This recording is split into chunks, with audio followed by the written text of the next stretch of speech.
Mahal mo ako, pero natitiis mo ako.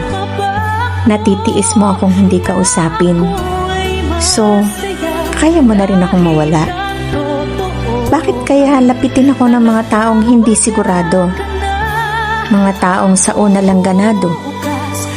Pero pag tumagal na, para ka na lang anino sa kanila. Di na ako maghihintay ng iyong chat o tawag, lalong-lalo na ng iyong mga paliwanag.